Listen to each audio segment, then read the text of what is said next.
Hey, what's up guys? I am finally back from my island hopping vacation, and I wanted to get this video up for you guys because something amazing happened while I was gone. I hit over 1,000 subscribers.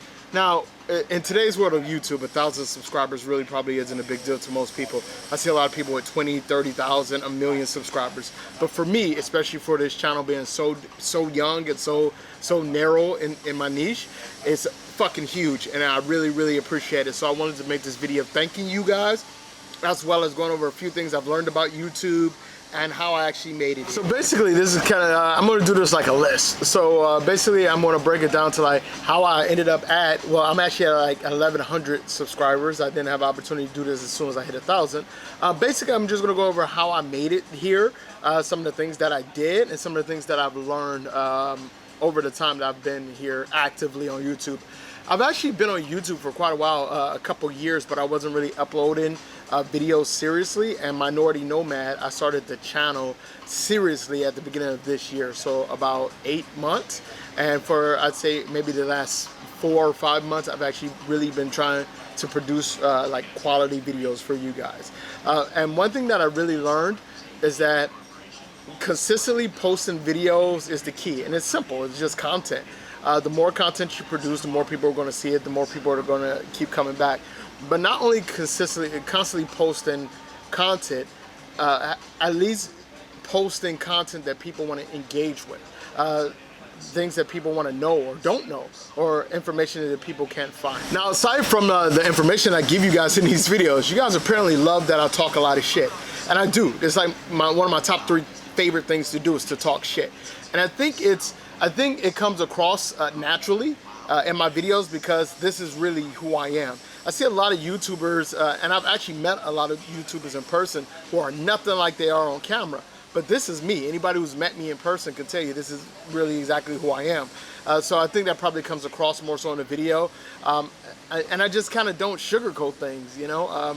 With my love and hate series, I actually have a lot of fun making those videos because nothing is perfect. I think that YouTubers who only focus on the positivities are kind of doing themselves and their viewers a disservice, because no matter where you go, no matter what you're doing, there's always some kind of negative to it or some drawback.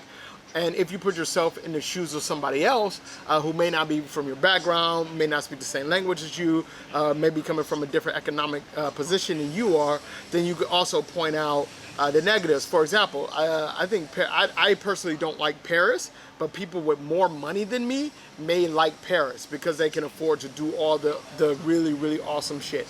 But I can't afford, you know, $300 a night in a hotel room in the middle of Paris, you know. So yeah, so being able to present the positive and the negative things is probably one of my advantages. Plus, I really enjoy just being real and going back and forth and creating a dialogue with you guys. So anybody that's looking to start on YouTube, from the beginning, you really need to start this kind of dialogue.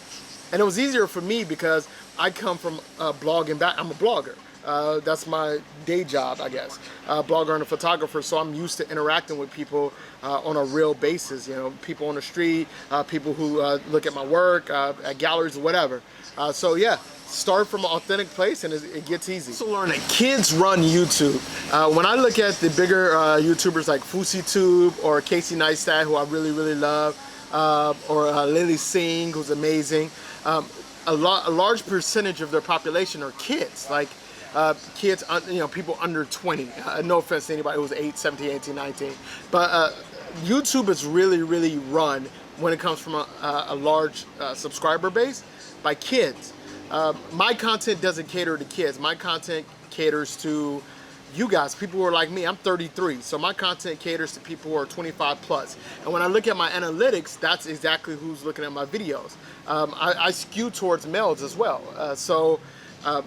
If you are a female, cater your content to females. Talk to the ladies. If you're a guy, talk about guy things, man. Like, don't pretend to be something that you're not. There's no way in hell I can pretend to be a Minecraft gamer. I've never played that damn game. It's stupid to me. So I can never pretend and try to capture that audience. But what I do know, I know travel, I know photography, I know alcohol, I know great food, I know strip clubs, I know airline travel. These are things that I'm comfortable talking about. So stay in your lane and talk about the things that you're passionate about and that you actually know things about. So the next thing is, basically I want to give a shout out to all my Romanian friends and Romania in general, man. I love Romania. And here's why. Let me tell you a story. I probably wouldn't be at 1,100 subscribers, well, from the number wise, I wouldn't be at 1,100 subscribers if it wasn't for this story I'm about to tell you. So, one of my Romanian friends, I have a ton of Romanian friends. If you guys saw my video called How to Party Like a Romanian, you guys see I have a ton of friends in Bucharest, all over Romania. That was one of my favorite countries. One of my friends from that video sent me a link to a YouTube channel that was just one of the most disgusting videos I've ever seen any travel vlogger produce. I mean, it was fucking ridiculous. Like it didn't even have to be Romania. It could have been anywhere in the world had they pulled this. Like they were talking about the people stink, they lie, they're always wrong, just patently just false, ignorant, elitist American things. And I watched the video and I commented on it. I wasn't a dick to them. I flat out told them, like, look, this is the reason that people think Americans are arrogant and ignorant assholes, because of people like you. Imagine that dude Scott Disick from the Kardashians. This guy's a fake version of him. Like, he is a finance douchebag. And I won't link this video because I don't want to give them any more views they've already got.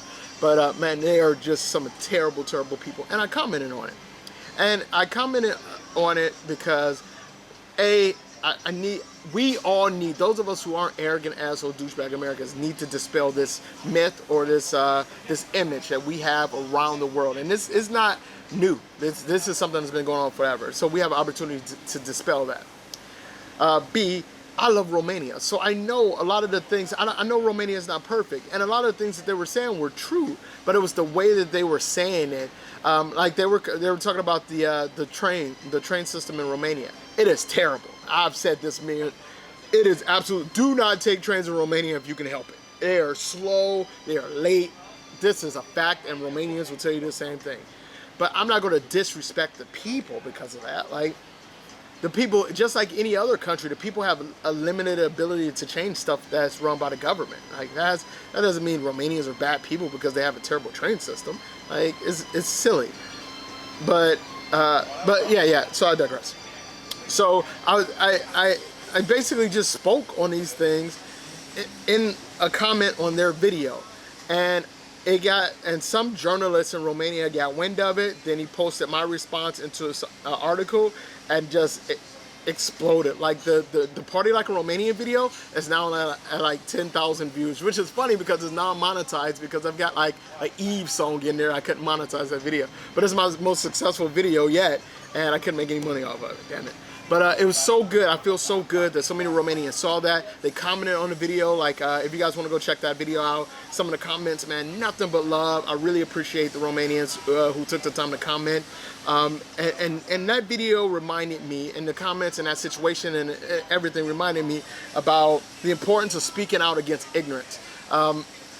When you see somebody who does something ignorant, especially when they represent you, when they come from where you come from, they speak the same language, they can affect the image that people have of your people.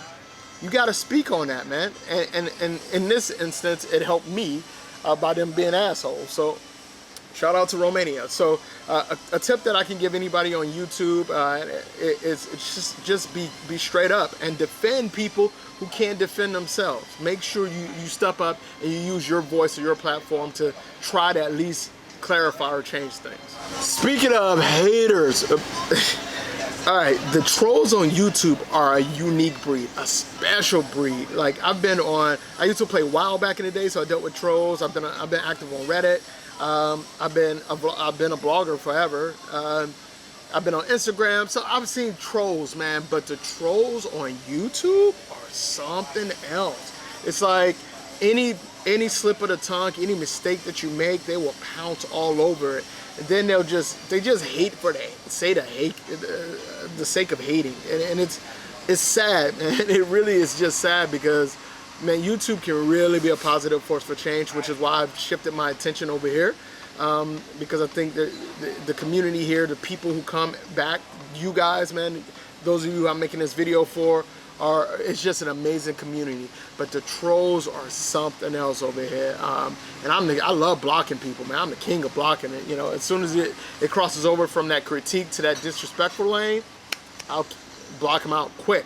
But yeah, man. And so if you're just starting out on YouTube and you're looking to do a YouTube channel, be ready to be criticized, man. Because look, man, we putting ourselves out there, man. 100%. You see me, you see what I do in my vlogs, you see where I go, how I act, what I say, some of the comments that I make, and I'm open to criticism. You know what I mean? Like if I make a slip of the tongue or I say something incorrectly or I give wrong information, you know, I'm so glad that there are people out there to catch me and help me correct that. But in a respectful manner. You know, I always appreciate you guys correcting me and giving me your opinion. But it's the difference between constructive criticism and troll. And like the biggest thing that I've learned from YouTube is that this is where I belong because it's fun. Like, I love my blog. I love my photography shit. I'm a photographer all day, every day. But all of that to me is work.